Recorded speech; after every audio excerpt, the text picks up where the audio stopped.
So I get that we're not even halfway through 2019 yet, but there's been plenty of great albums that have come out within the past few months or so. Today I thought it'd be fun to name 10 of my favorite releases of the year so far. My list is in somewhat of a ranked order. There's some bigger albums, some smaller ones, and be sure to comment below with anything I may have missed. Let's do this. Starting off at number 10, we have the album Welcome Home by Aries. This project is funny for me because it utilizes some of the most overdone and repetitive sounds that the music industry has been shoving down our throats lately, but it still manages to seem unique, authentic, and genuine. To put it this way, a majority of the emo rap subgenre has bored me to tears since its recent rise in popularity. On Welcome Home, Aries takes the best qualities of that kind of sound, navigates through some kind of minefield, and comes out with a really delightful project. The production is a high point for me. It's a lot of the same trap drums that you've been hearing everywhere for years now, but the melodies are unique, and there's an interesting contrast between some of the lighter, sunnier, more beach-like instrumentals, and Aries putting his own spin on the hyper-emotional, sad boy, emo rap character. It's an oxymoron of an album. It's a refreshing take on played-out sounds. He has a ton of potential, and I'm excited for whatever he has next. Favorite tracks include RACECAR, Santa Monica, and Sayonara. At number 9, we have When We Fall Asleep, Where Do We Go by Billie Eilish, and I'll try and keep this short because I'm sure you've heard endless people talking about this project by now. I'm just so impressed with her come-up. I've seen so much strange, seemingly misguided hatred for Billie during her increase in popularity, and it is stunning.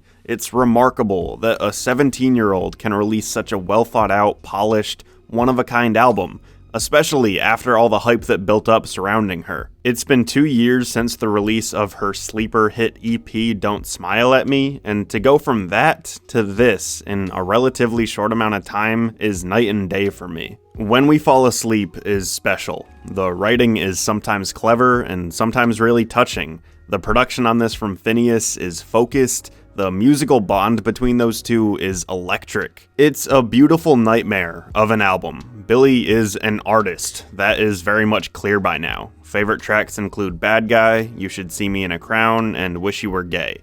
If somehow you still have not listened to this thing, please stop sleeping on it. At number 8, we have Morbid Stuff by Pup, and this is a great pop-punk release from 2019 that I have not seen enough people raving about. This album feels like liberation. It feels like a much-needed release in one's psyche. It's just over half an hour, and by the end of it, you will feel free. This concept of freedom and expression is definitely my favorite aspect of this album, but it appears in different ways. The upbeat thrashing of guitars that often seem just as important as the vocals, great.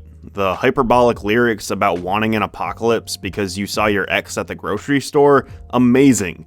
But what I love most is the delivery from frontman Stephen Babcock all throughout the album. Because these songs, these lyrics, seem to mean so much to him and he just needs to get them across to you in whatever way necessary, a lot of the time he's not even really singing. It's this melodic kind of yelling / talking at you that just makes me smile. It's a microscopic detail, I know, but to have your lead singer just be so done with everything, to the point where he's not even bothering to sing anymore, I think there's something amazing about that. Favorite songs include the title track Morbid Stuff, Free at Last, and See You at Your Funeral. At number 7, we have Ariana Grande's Thank You Next, and again, this is one of the biggest albums of the last few years, so I'll try and be quick. So much of this album is just perfect pop music. There's no way around it. It's addictive. After this thing came out, there would be days that I would listen to it 3 or 4 times in a row, and each subsequent listen just made me want more. I mentioned earlier that people hating on Billie during her rise to stardom felt undeserved, but oh my god, if you have negative things to say about Ariana Grande in 2019, we must be listening to different musicians entirely. This is one of the most talented people on the face of the earth in my opinion. Her voice is a gift, it's undeniably great. Whether she's singing softly, whether she's belting out, or if she's doing that whistle thing, she is so good. This album seems very straight to the point. It's a transparent look into Ariana Grande without the usual distractions of 4 to 5 random trendy musicians for guest features. It's her doing her thing and doing it well.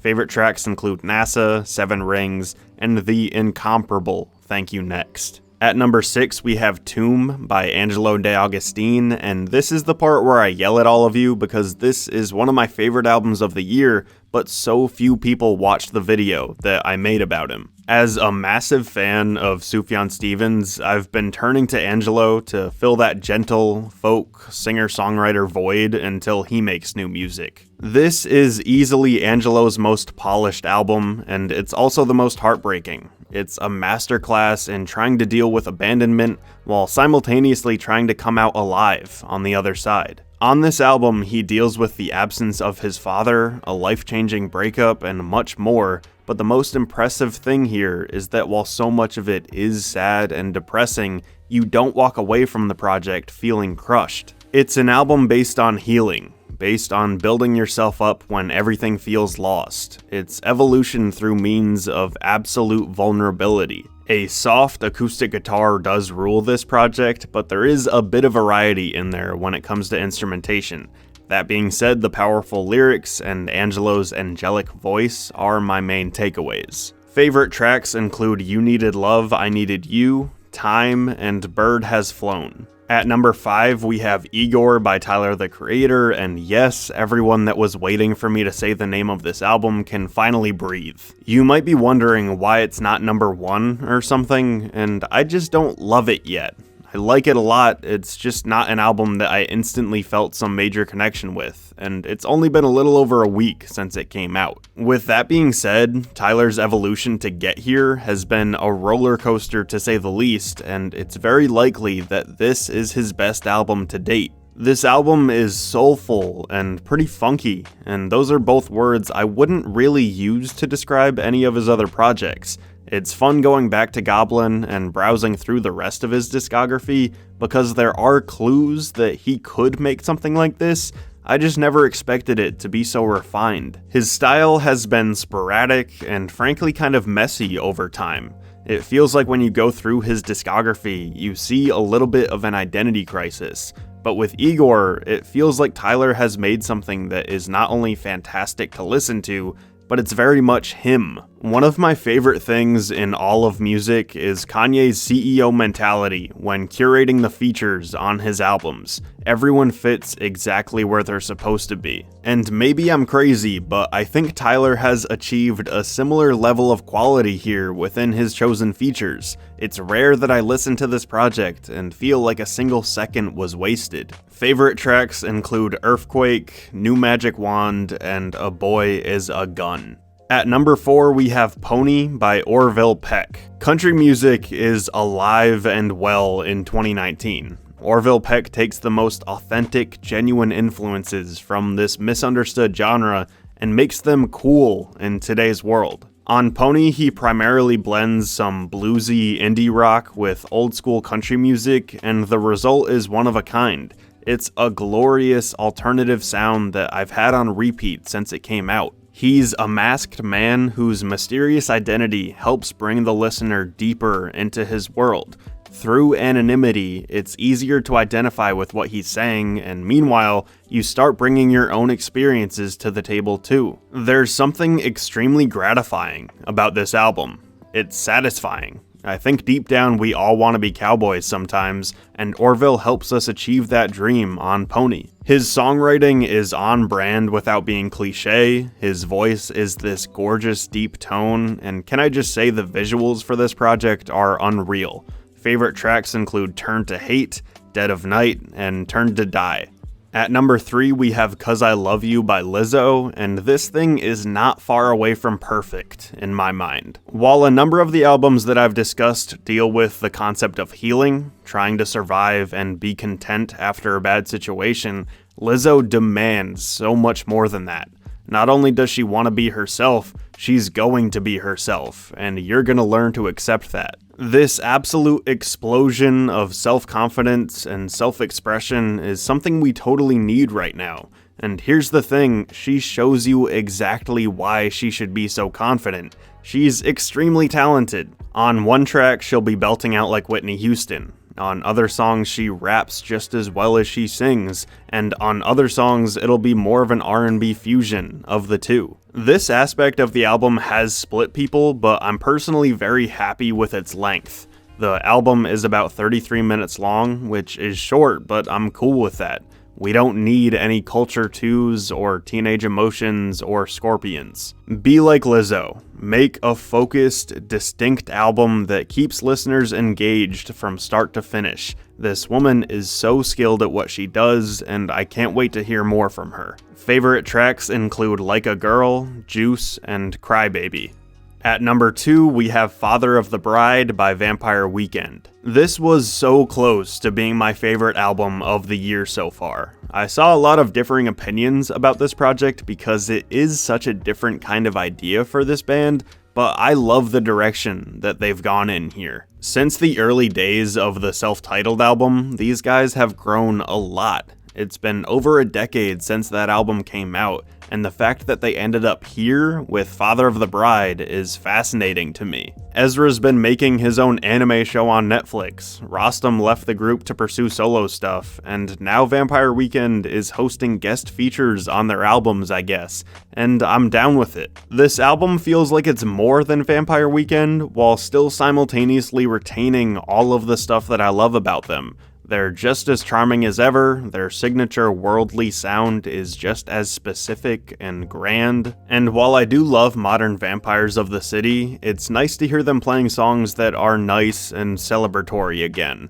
They're gleeful and caring, smart and fun, and the influences are as varied as can be. Is the album a bit too long? Probably. Would it have felt absolutely perfect if they knocked off a few tracks? Maybe. But I'm happy with what we have. Favorite tracks include Hold You Now, Harmony Hall, and This Life. And at number 1, with no surprise to anyone who watches all of my videos, we have Beware of the Dogs by Stella Donnelly. I am obsessed with this album, plain and simple. Stella's accent is a dream. Her voice is like heaven to me. That little sort of yodely thing that she does at the end of a line sometimes is my favorite thing in the world. Her lyrics are so frank, so upfront, so direct, and I can't get enough of it.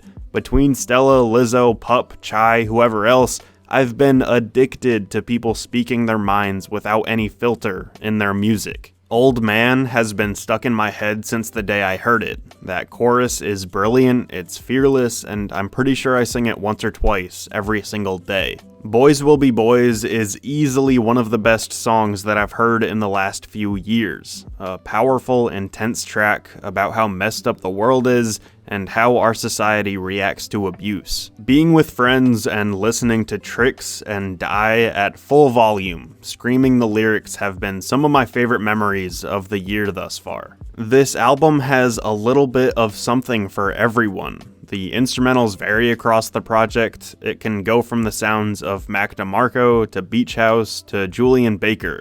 The extremely direct lyrics might be shocking for you on a first listen, but trust me, you would not want to have it any other way. I love this album with all of my heart. It's gonna be hard for another project in 2019 to knock it off the throne. Favorite tracks include the ones that I mentioned thus far, and basically every other track on that record too. I hope you liked my list. I'll certainly update it as the year goes on. Let me know what some of your favorite albums of 2019 are down below, and thank you for watching. Hey, thank you for watching that video. If you want to support the channel, feel free to like, comment, and subscribe. You can follow me on social media at RenshawHS. You can buy my merch, support my Patreon, and thank you again. I'll see you soon.